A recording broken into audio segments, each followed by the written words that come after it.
در باب احترام زن شوهر هم، در باب حقوق شوهرها هم این مسئله چندین بار تکرارم شدگی بود که زن به اجازت شوهرش روزه نافله باید نگیرد. از او روزه نافله گرفتن زن را خدمت کردن به شوهر ضرورتر است. روزه نفل زنها عادت دارند ماه رجب میگیرن یا اینکه ماه شعبان میگیرن، همون باید به اجازه شوهرش باشه، اگر به شرطی که روزه قضایی نداشته باشه. امروزه زنها روزه قضایی بسیار دارند، در حالت حامله‌داریشون اکثرش میخوره، در حالت کودکی خردسال دارند، مثلا شیر میدهند، یا در حالت حیض، در حالت نفاس قضایی های زیاد دارند. از این رو روزه های قضاییشون بدارند و نافله نه. اگر روزه نافله بگیره و شوهرش اجازت نده، از او روزه گرفتگیش ثواب نمیگیرد. حتی اگر شوهر امرش کرده که روزه نافله تا بخور، زن باید که روزه نافله شه بخوره، در اطاعت شوهر باشه. چون که اطاعت کردن زن شوهری خود را ایره خدا در قرآن امر کرده است، الرجال قوامون علی النساء. اما روزه نافله را خدا امر نکرده. اگر شوهرش اجازت بده روزه بگیره ثواب است، اجازت نده روزه نافله را زن باید که نگیرد. از اون روزه نافله که مادرها میگیرند یا خواهرها میگیرند یا که مثلا همسرای ما و شما میگیرند، ماه رجب میکنند، ماه شعبان میکنند، ما از همین منبر رسول خدا با اونها از روی قانون اسلام و از روی حقیقت میگوییم بشنوند.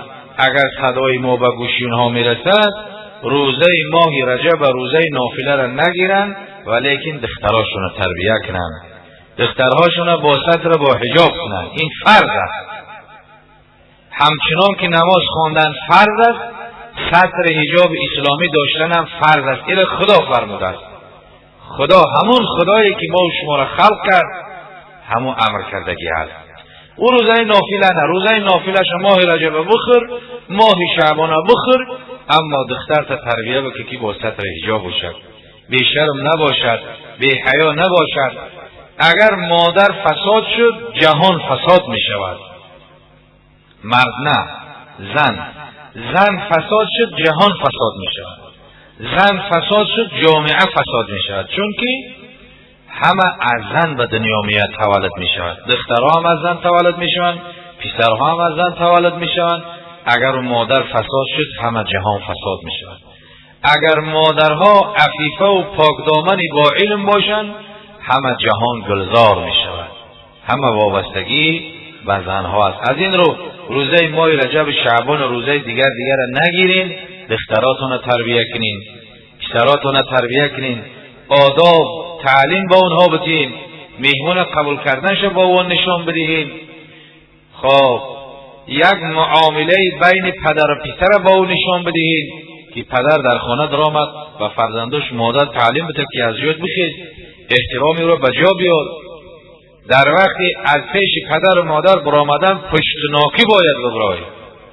این آداب اسلام است، آداب قرآن است. اما افسوس که در این سالهای اخیر ما از این دور شدیم، از مدنیت دور شدیم، از معرفت دور شدیم. پشمان فقط به چیزهای بیهوده شد. حتی که فرزند در پیش پدر و مادر حقوقی گپ زدن ندارد، مادامی که پدر و مادر به او اجازه ندهند. از در آمدن در پیش او باید بخیزد، در برآمدن باید که پشتناکی ببراید. به هر کجا که سفر کرد حتما دعای پدر و مادر را گرفته بعد به سفر ببراید. انشاءالله که خیلی فرزند در کسب کارش، در عمرش و در فرزنداش و در همه خاندانش برکات می‌یابد. قانون اسلام همین است. انا برای همین مادرها روزه نفلی نگیرن، اما دخترها و پسرهاشون تعلیم تربیت بکنن، خدمت شوهر بکنن. خدمت شوهر کردن خدا فرمود، رسول اکرم صلی الله علیه وسلم فرمود اگر امر میشد من این که غیر از خدا دیگر کس سجده کنن، رسول خدا گفت امر میکردم که زنهای امتی من شوهرهای خود را سجده کنن. از بزرگی حقوق شوهر. اینها از اون روزه نفلی او زنده دیده ضرورتر هستند. یه روزه نافله بده کن.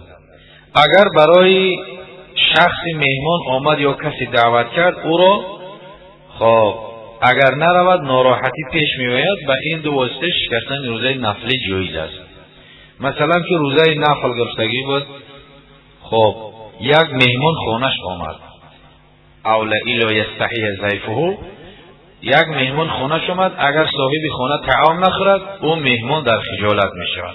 و همین خاطر روزه نفل گرفتگی باشد، روزش به همراهی مهمان همون صاحب خانه بخورد، هم ثواب روزه میگیرد هم ثواب عزت مهمان به جا میآید. اما یک روز دیگر قضا میدارد، همین روز خوردگیش. یا اینکه به یک جای دعوتش کردن در اوج ضیافتی هست، این روزه نافله دارد. در این صورت هم اگر که نخره او صاحب خانه خجالت می شود. البته صاحب خانه خجالت می شود که مگر یگان مقصد بدبختی دارم که نانی مرا نمیخورد گفته، و همین خاطر روزش بخورد، روزه نافله باشد، بعداً یک روز قضا دارد. این در حق روزه نفل هست. اما روزه قضایی داشته باشه، کفارت داشته باشه، نذر داشته باشه، در این حالتها روزش باید که نخورد.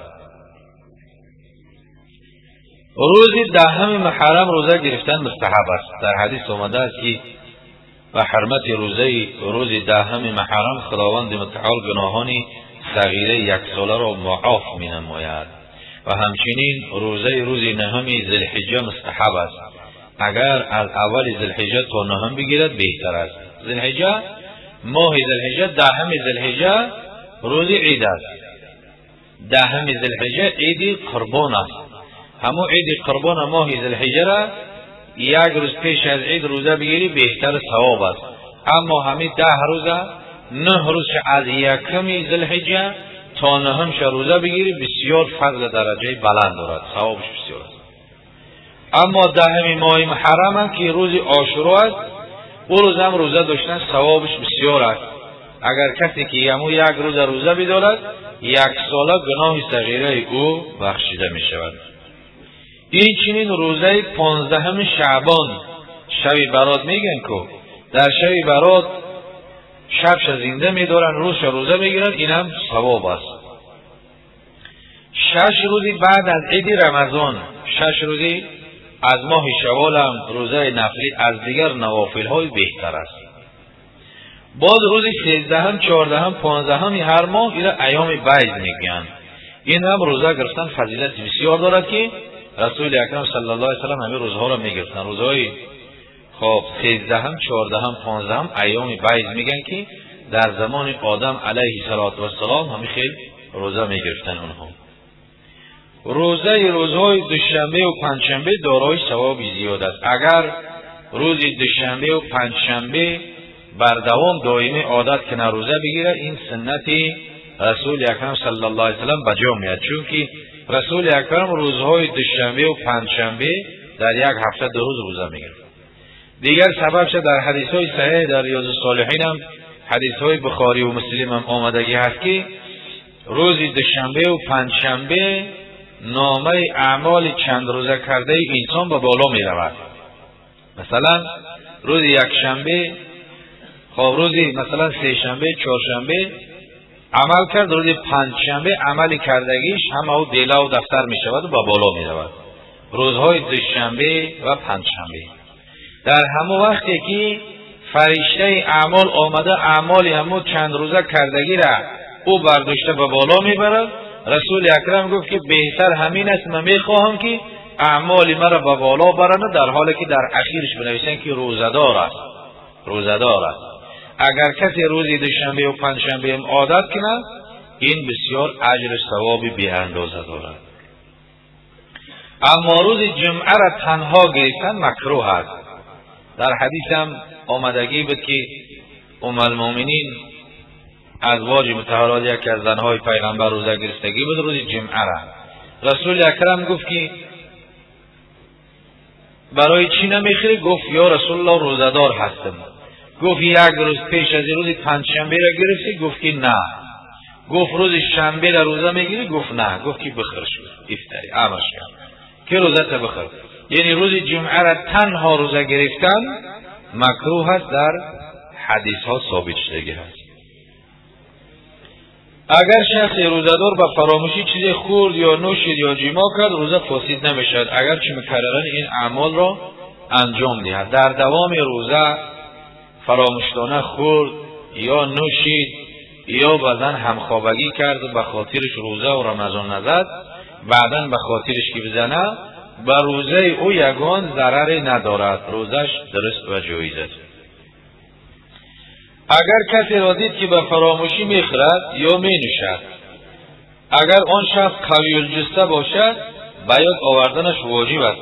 اگر ضعیف است که به واسطه روزه گرفتن اذیت می شود بایدش نیاورد و بگذارد که بخورد. مثلا یک آدم دیدی که در ماه رمضان روزه‌دار است، فراموش کرده روزش خورده ایستاده است، در این حالت او را واجب است که منعش کنی، بگوی که مرد تو روزه‌دار هستی، او نخوره، در حالتی که قوی الجثه باشه، با قوت باشه، جوان باشد. اما اگر کهنسال باشه او را خبرش نده بهتر است.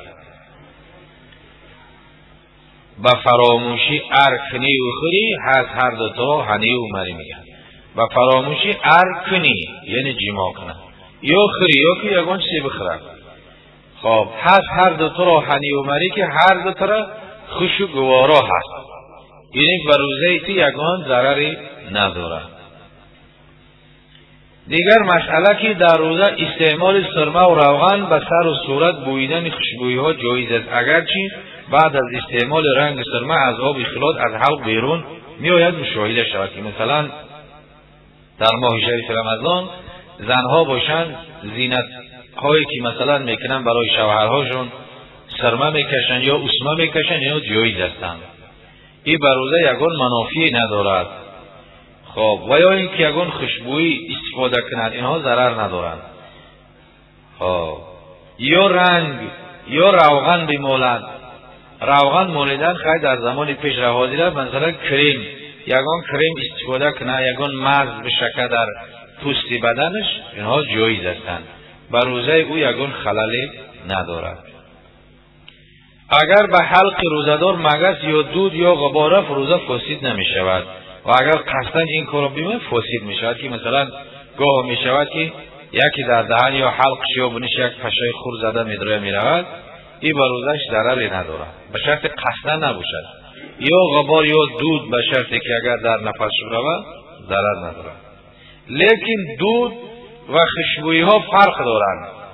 همه خوشبویی همه دود یک خیل نیستند. مثلا عنبر یک خوشبو هست و غیر را دود کرد و در نزد خود گذاشت، از بویدن آن روزه فاسد میشد. همچنین از کشیدن قلیان و انداختن نسوار. این چنین مثلا بوی عنبر باشه، اگر او یک نمود طعمی داره که وقتی که نفس کشید به درونش یک نمود طعمی میگذرد، این روزه را فاسد میکند. یا اینکه نس در روز بکشه، اگر روزش فاسد میشه، روزش باطل میشه، میشکنه.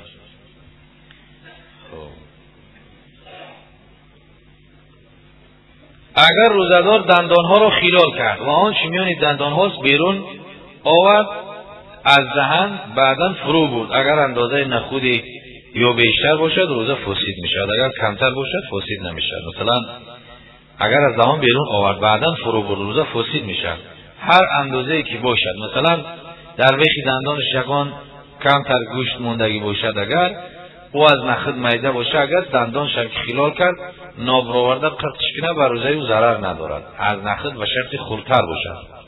اما وقتی که از دهن برو آوردش بعداً خوردش روزش میشکنه. هر چقدر کم هم که باشه، خردترین هم که باشد، وقتی که از دهن برو آورده دیم بار داخلش کرد، در این صورت روزش میشکنه. از فرو بردن آب دهان روزه فاسد نمیشد. هر اندازه که باشد آب دهن مثلا فرو بردن، خرد کردن، خب روزه فاسد نمیشد.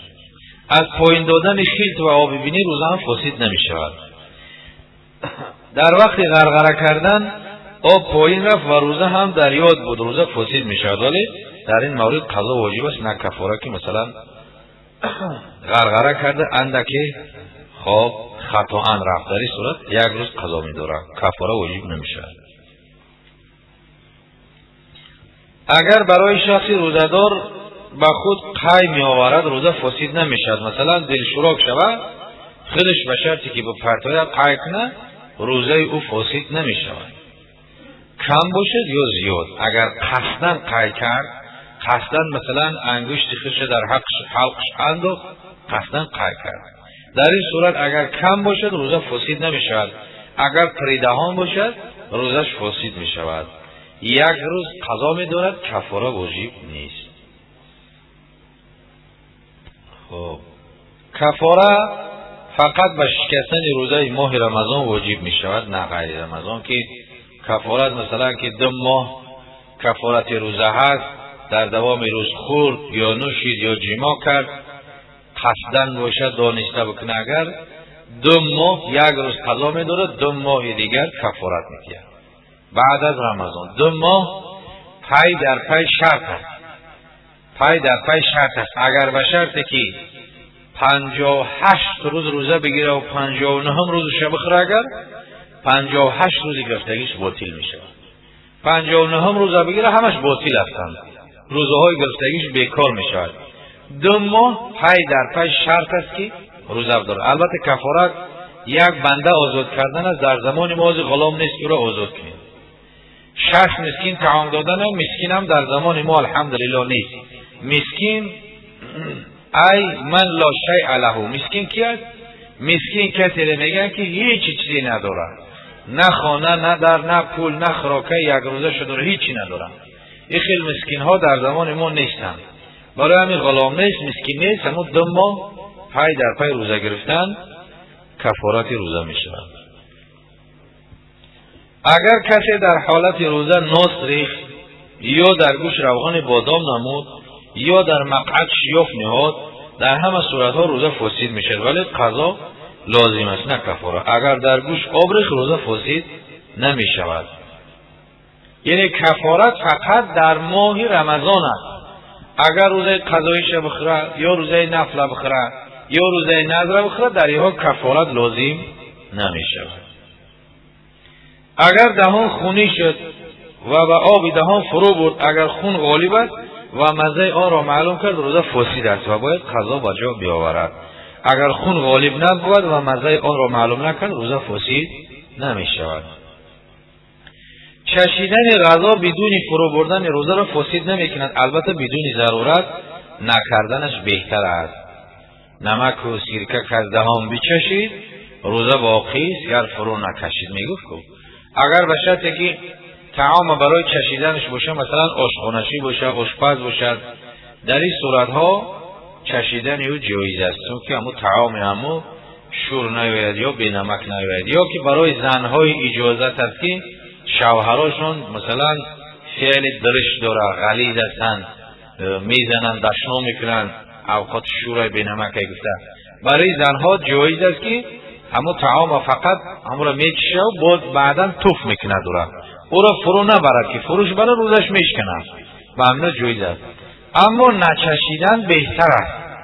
همون مقداری که دلش گواهی میده، همون مقدار نمک با اندازه نچشه بهتر است. دیگه اگر بچشه جایز است، درسته. نرم کردن غذا برای بچه به وسیله دهان در صورت عذر جایز است و بدون عذر مکروه است. که مثلا طعام بخواه همون زن کودک بخورانه جایز است، میگه در حالت ضرورت، در حالتی که کودک کسل خوردن نمیتونه جایز است، اما به غیر ضرورت مکروه است. نه که امروزه در زمان ما هم بالکل مکروه است، هیچ جای جایزش دیگه نمانده است، برای که برای کودکا را یعنی که مهیا کردگی هستند، اونمو کشه ها و دیگر چیزها برای اوقات کودک هسته، چندین نمودهاش همش هسته، از همه بخره و استفاده کنه در کودک، اون مادر طعام بدنی که دهان خودش خویده در دهانی اون نمونه. دیگر مثلا مسواک کردن به مسواک طبیعی جایز است. در روز روزدار میتونه که دندانهاشو مسواک کنه، اما مسواک طبیعی گفته است، در همین خلاصت المسائل دیگه کتاب است که همه فقه ابو حنیفه امام اعظم است. در همین میگه که خب همون مسواک چوب طبیعی باشه. مسواک چوب طبیعی در خودمون هست، در این طرفای داغستان، در شراباد و خوالینگ، همین طرفا همون مسواک چوب هست. اون مسواک چوب البته که اگر از او استفاده کنیم از این شاتکه ها و پسته ها هزارها مراتب او بهتر است، چون که در معده فایده داره، در روده فایده داره، کامک های دندان مستحکم میکنه. اگر چند تلخی مزهش هم به حلق بروه او به روزه یگان ضرر نداره، جایز است، چون که حدیث رسول اکرم صلی الله علیه وسلم است که خیر الخصال الصائم السواک، بهترین خصلت روزدار رسول اکرم گفتن که مسواک کردن است. بهترین خصلت روزدار مسواک کردن است که روزدار اگر چنده که در حدیث هم آمده است که بوی دهن روزدار در نزد خداوند از بوی مشک و عنبر خوشبوتر است، اما مسواک کردن بهتر است، چون که حدیث پیغمبرم در این باب هست. از اون نشستن مسواک کردنش بهتر است. اگر چنده تلخی همون مسواک چوب به حلق برود. و یا مسواک مصنوعی، با مسواک مصنوعی و اگر از خمیر چیزی به حلق پایین رود روزه فاسد است و قضا لازمیت که مثلا حاضر زبنای پخته با همراهی شد که قطعی اگر به شرطی که دندانهاش بشوه ایرا مکروهش گفتد، به خاطری که از همون پست ممکن است که تیزی و تندی و همون چیزی به حلق برود مکروه می شود، اما به پست اگر به همون خمیره دندانشویی بشوه جایز است. دیگر گفته است که اگر روزدار به فراموشی خورد و یا خیال کرد که روزش فاسد شده بعدا قصدن خورد قضا واجب است. اگر قهر کرد گمان کرد که روزه فاسد گشته لذا قصدن میخورد یا مینوشد قضا واجب میشود نه کفاره. اگر روزدار سرما به چشم کشید یا رگ زد یا روغن به سر و صورت مالید گمان کرد که روزه فاسد گشته لذا قصدن خورد یا نوشید قضا و کفاره هر دو لازم میگردد که از جهت نادانیش خیال کرد که روزش باطل شدگی است باز بخوره یا بنوشه بعدا این روزه فاسد می شود و کفاره در گردنش خب واجب می گردد. خب اگر کسی در ماه رمضان نیتی روزه نکرد و خورد فقط قضا واجب می شود، اگر نیتی روزه کرد و خورد یا نوشید قضا و کفاره هر دو لازم می شود.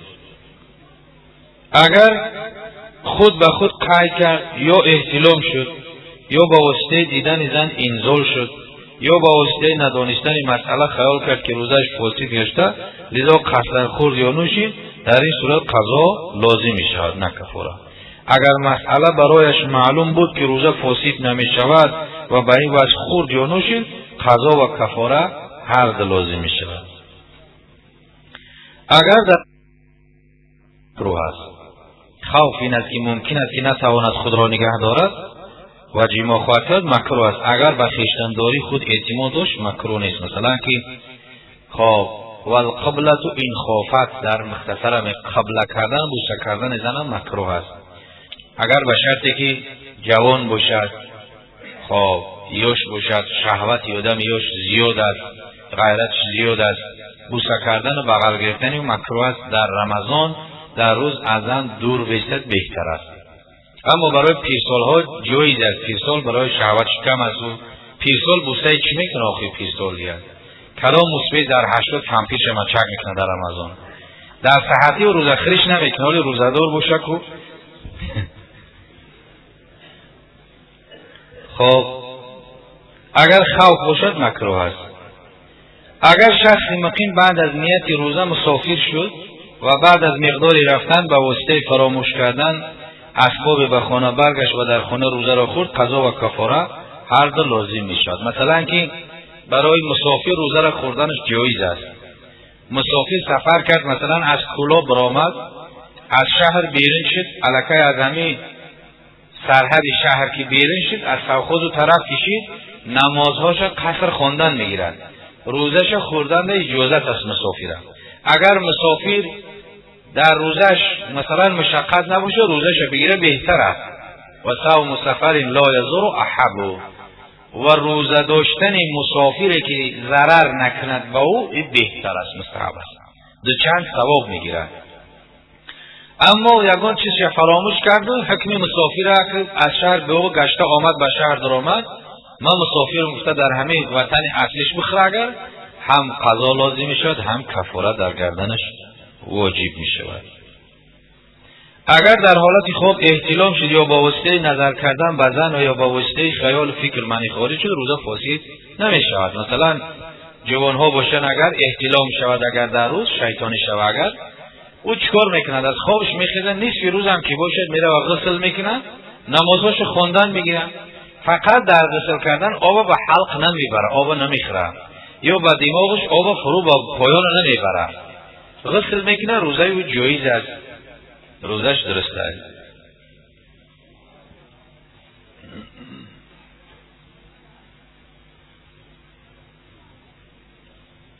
خب دیگر مسئله احکام تزریق امپول در ماه رمضان که این سوالها بسیار در بگهیان آمدگی است. سوالهای در مسئله یعنی اوکول کردن که کسلی ها مثلا که اوکول کنیم گفته یا نکنیم.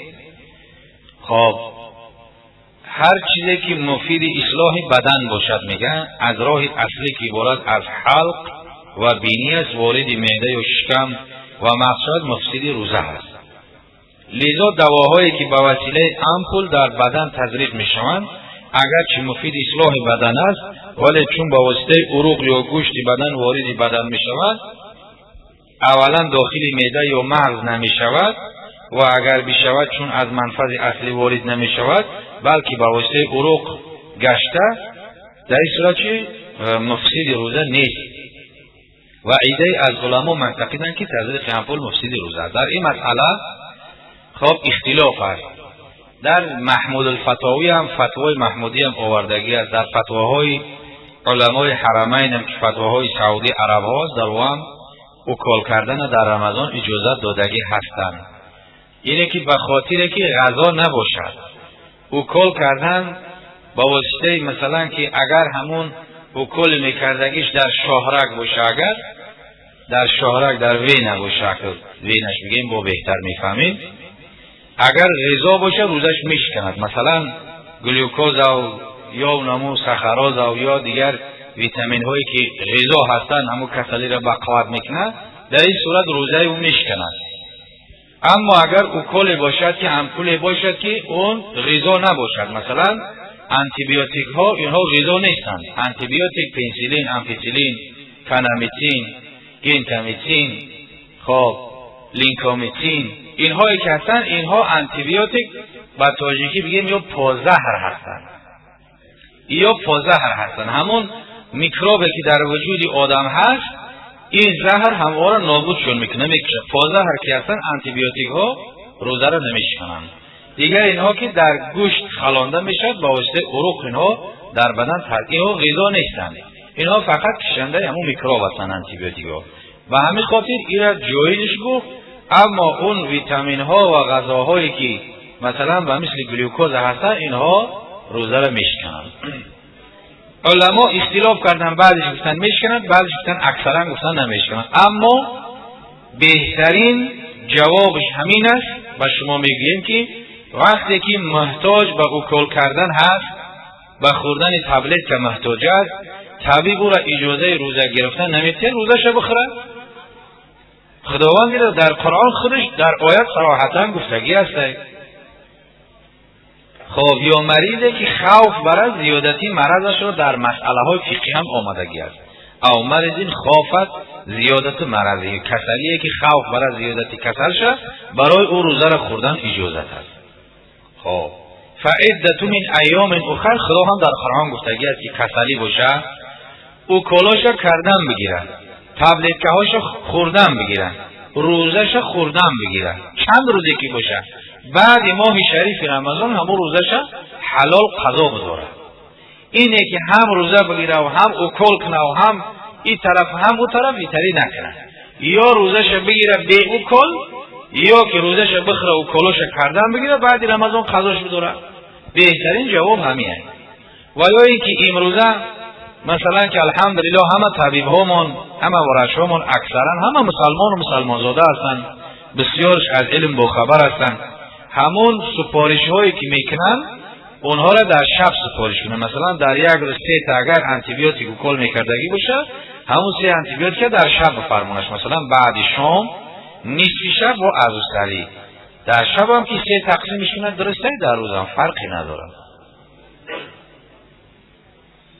خب در مسئله روزه قضایی البته که این ضرور است، روزه را قضا داشتن و احکام کفارت هم در اینجا آمدگی هست که کفارت البته که باید که آدمی که کفاره روزه رمضان این است که اگر کسی یک روز به قصد بدون مرض و عذرهای شرعی روزه را بخورد، باید 2 ماه پیاپی روزه بگیرد. اگر در بین 1 یا 2 روز خورد، باید 2 ماه را مجددا این سر نو روزه بگیرد. البته روزهای حیض برای زنان معاف است که اگر زن مثلا روزه کفارت میگرفت، یکی در مثلا که خب حالت حایزگیش اومد، اون چیز معاف است. دیگر مسئله سحرخیزی بسیار از جوانها که تنبل هستن فرسیش میکنه که از سری نخیزیم، سحر نخیزیم. گفته سحری خوردن سنت است. اگر اشتها با غذا نبود، چند دانه خرما یک میوه چیز دیگر قدری ها بنوشد تا از ثواب سحری محروم نماند. سنت که اصلی ثواب است و همین خاطر او روزدار اشتها هم که نداشته باشه، هیچی هم نخورد، اگر 1 پیاله چای بگیرد یا یگان خرما بخورد، یگان اندک هم که بخورد، اون چی از سنتش بجا میاد، ثواب سحرخیزی بجا میارد. خب آدمای میامدگی آرام ببرید. بابای اندام چیزی داری پلست قالین در بیرون برده پاکستان بگیر، جو نشدی سای.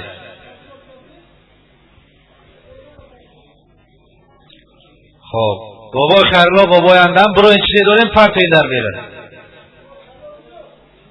خب دیگر مسئله، اگر کسی ناگهان مریض شد که اگر نخورد و ننوشد، ترس هلاکت یا ازدیاد مرض و یا تاثیر در صحت میشد، شکستن روزه جایز است. مثلا در دوام روزه‌داریش کسل سخت میشود یا یگان کسلی میگیرش که او دیگه علاجی نداره، میلش روزش خوردن و کل کردن همه را کردن برای او جایز است. چون که روزش که مثلا خورد بعدا قضاش میدارن.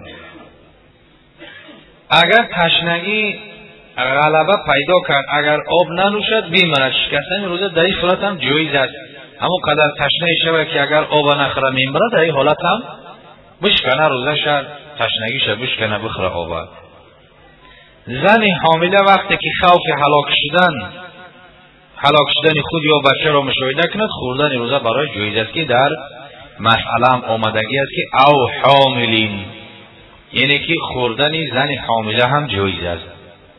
او مرضعین، یا که زن شیرده خافت علی نفسها او ولدها، زنی که خوف برد بر نفس خودش یا بر نفس کودکش، خوردن یا جایز است. مثلا زنک حامله دار باشه که ماهی 9 درآمدگی باشه، یا مثلا طبیبی مسلمان حاذقی باشه که بگه که اگر تو روزه میگیری، همین روزه گرفتن در طفلت ضرر دارد یا در سلامتی خودت ضرر دارد، برای اون خیل زن حامله روزش خوردن جایز است.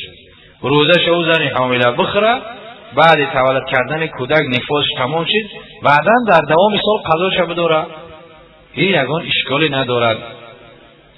یا اینکه کودک خردسال دارد، زنی هست که اگر به شرطی که روزه بگیره شیر پیدا نمی شود، شیر هم از همون طعام است کو، در این صورت هم اگر به شرطی که خوفی بر نفس خودش یا بر کودک باشه، روزه همون زن شیرده هم خوردنش جایز است. روزش بخوره، کودکش شیر دادن بگیره، بعدا قضاش بداره. خب دیگر مسئله ها بیان اون سبب هایی که روزه نگرفتن برای کیها جایز و ناجایز است. مریضی که با واسطه روزه گرفتن احتمال ازدیاد مرض یا تأخیر صحت باشد، می تواند روزه نگیرد، لیکن به محض تخمین و خیال این کار جایز نیست، بلکه باید دکتری حاذق مسلمان با دیانت بگوید که روزه باعث ازدیاد مرض یا تأخیر صحت می شود. اگر طبیب حاذق مسلمان با دیانت نباشد، سخن آن معتبر نیست. در همون حالت سخن همون دختر معتبر است که با دیانت باشه، با تقوا و مسلمان باشه. اما اگر به شرطی که اجازت روزه دادن گرفتن که ندهد، در این صورت برای او جایز میشه. اما این خیلی طبیعی که اون مثلا که از اسلام دور باشد یا روزه گرفتن نفرت داشته باشد، او را اطاعت کردن در کار نیست، چون که اون ترس خدا در دلش نداره، پروا هم ندارد، نه پروای رمضان دارد نه از قیامت. اگر شخص پیر ضعیف قوی و نیرومند شد یا بیمار جواب داده شد، از طرف دکترها سلامتی خود را باز یا باید روزه را قضایی بجا بیاورد و این صورتها فدیه جایز نیست. خب یعنی این مسئله ها در باب روزه هست. اگر بچه که هنوز به حد تکلیف نرسیده روزه گیری و بعداً خورد، قضایی ندارد و اگر نیتی نماز کرد شکست، باید نماز را دوم مرتبه بخواند. مثلا کودک های هستن که به بلاغت نارسیدگی هستن، اونها روزه اگر به شرطی بگیرن هم اول سختی بعد گرفتن هم ضرورت ندارد که سخت بگیری حتما کودکی به بلاغت نارسیده، نه بگیرن تشویقاتشون میکنی بگی روزه بگیرن، نصف روز هم بگیرن میشود. اگه روزه حساب نمیشود تا که همون عادت کنن بفهمانم با اونها که خیلی روزه هست، خدا فرض گردونده است تا نصف روز هم که بگیره، اگر به شرط یکی هم روزه شکی بخوره، اگر در او یگان ضرری نداره، قضا هم بر او واجب نمیشه. تا وقت نماز چند سوال ها آمدگی هستن، اونها را میخونیم انشالله، بعدا نماز هم میخونیم.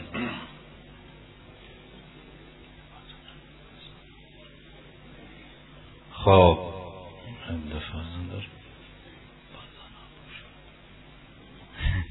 مردی که دو فرزندش بزن باشد نانی خدایی کنه جایز است؟ چرا جایز نیست؟ البته جایز است. اون نان خدایی را هیچ کس را مجبورش نکرده است، با اختیار خودش میکنه کردن بگیرن.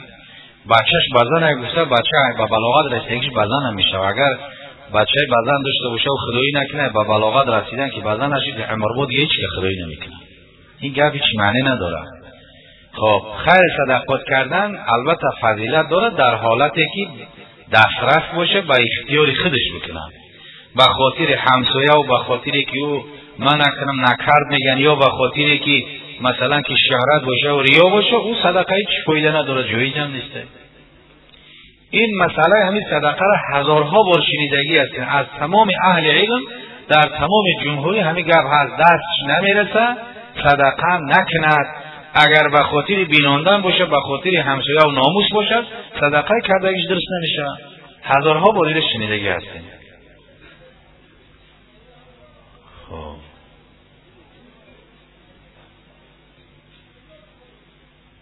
خاضیار سلام علیکم برادر داملای شیرین سخن، من از خدا طلب میکنم که علمتان را زیاد کنید. پدری من در مسکو هست و دعا کنید خداوند این پدری برادر را که برای کارکنی رفتگی است، خدایا ساق سلامت و دست پر و خاندانش گرداندن نصیب روزی بگردان یا ارحم الراحمین.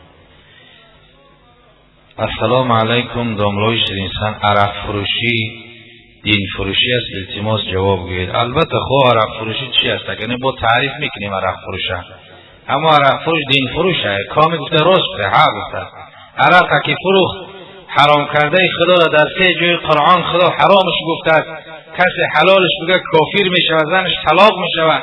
این چی است که با ما پیشی بگیریم بگیم که نه ها دین فروشی است؟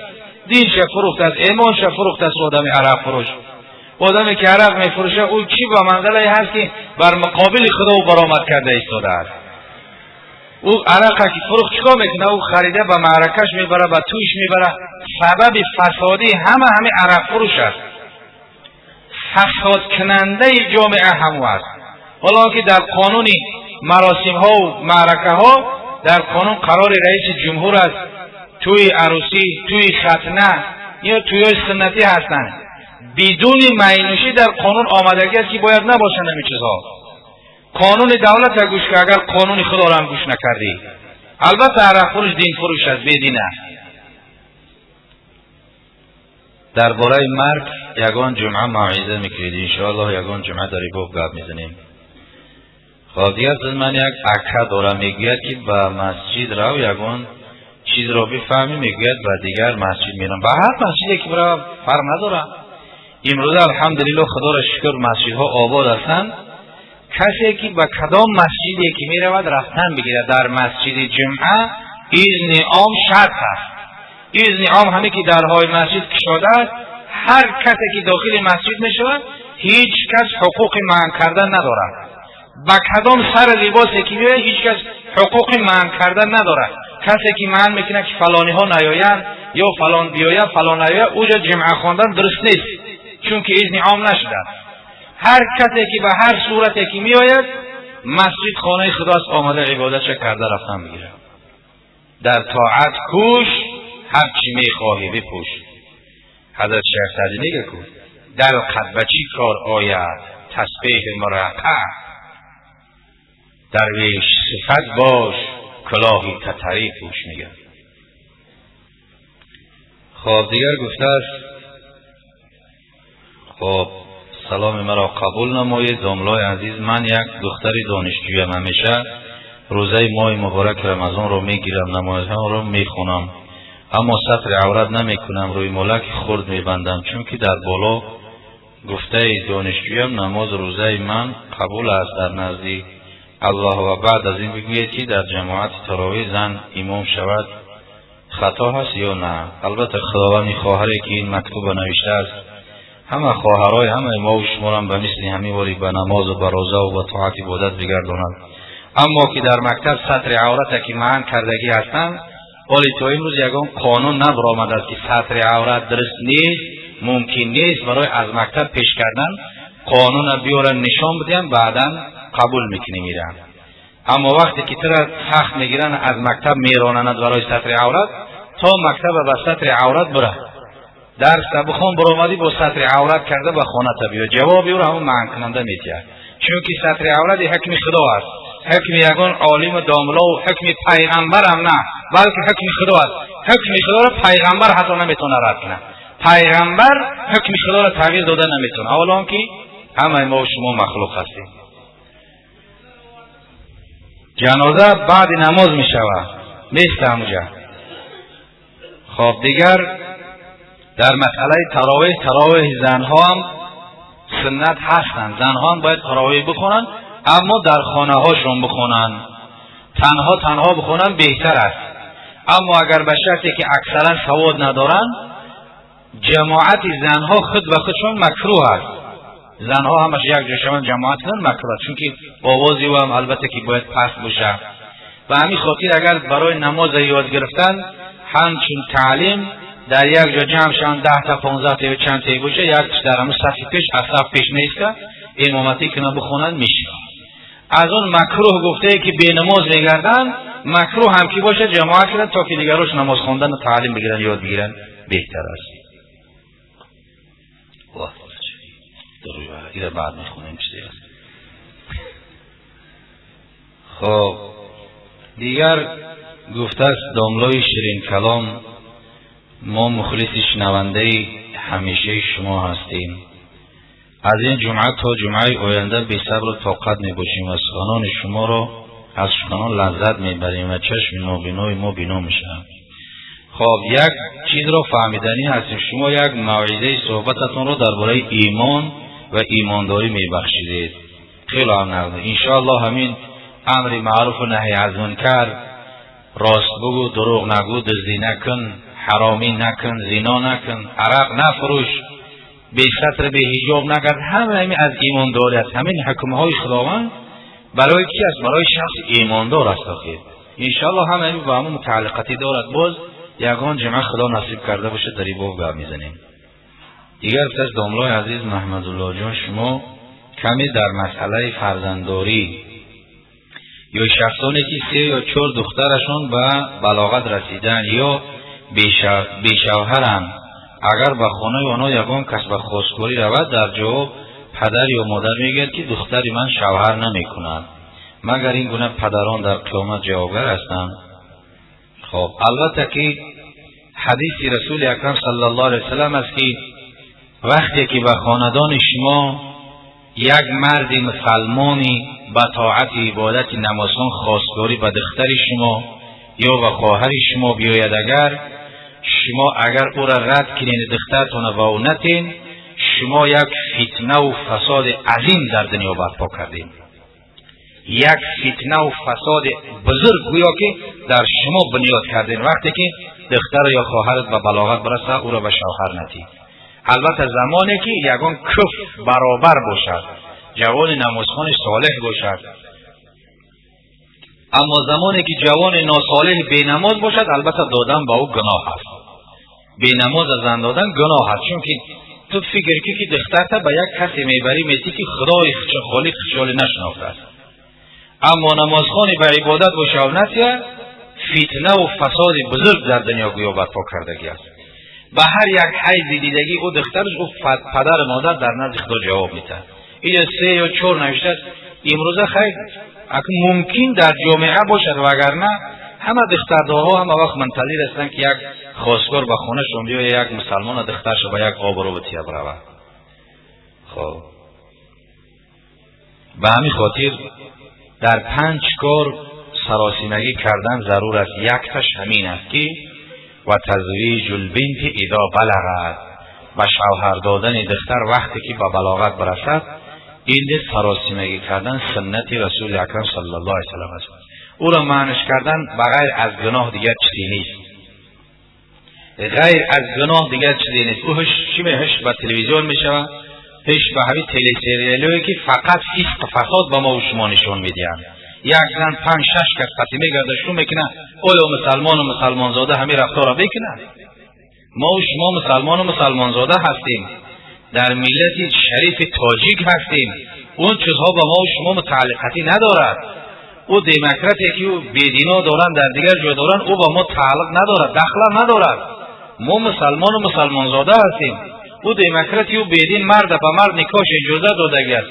ما و شما مسلمانیم، چی پامون به پای درست کنیم؟ خب به همین خاطر او را بر وقت دادنش بهتر است. اگر بر وقت هم که نتیش او به بلاغت رسیدگی باشه، اکثرا تو مرده که بیچاره در برین کار میکنی میگیری، نه که دیلی او 100,000 بار و شو کردن میکشد. 100,000 بار.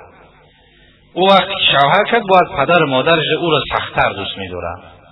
برای همین به شوهر رسید بتینش به یک آبرو برود، بسیار خوب میشود.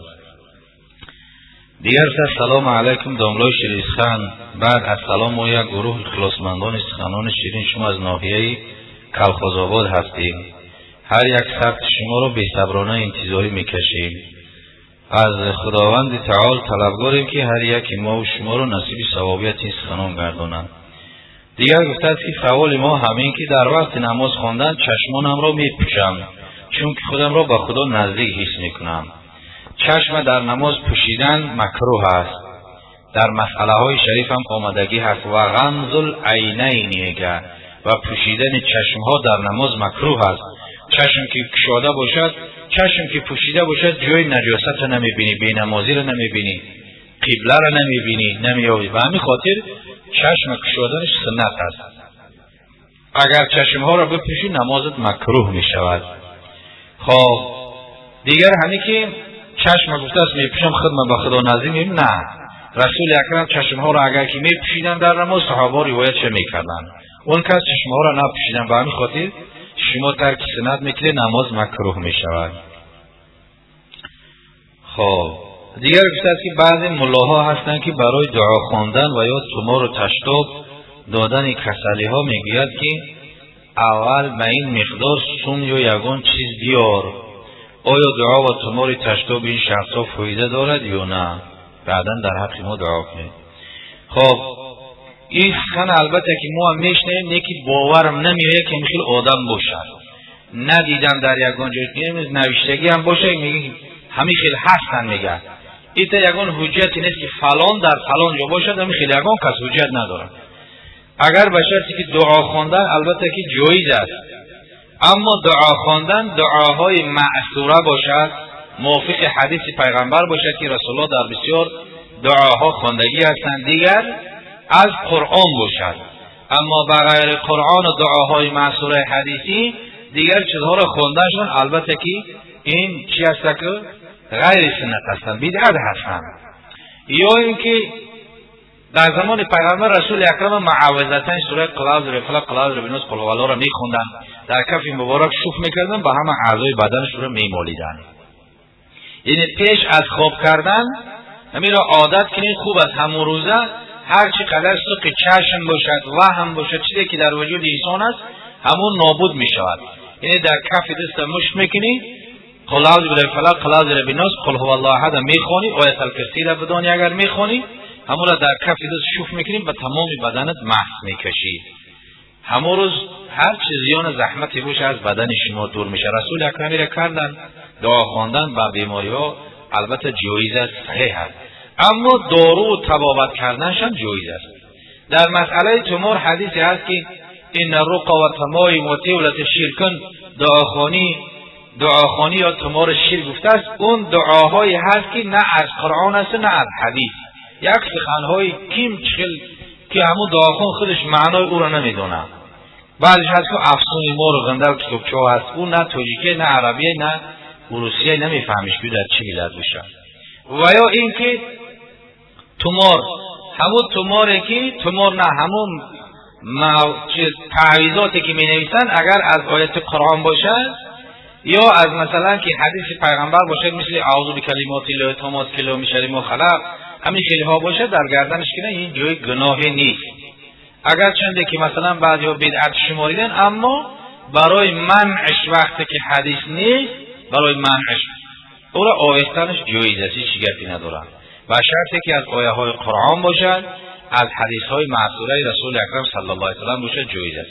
اما نرخ ماندن او حرام است، چون که قرآن نرخ ندارد. قرآن 1400 سال شد او را نه فروخته میشد نه خریده میشد، چون که قرآن نرخ ندارد. یک الف از زمین و آسمان، هر چیزی که در زمین و آسمان 18,000 عالم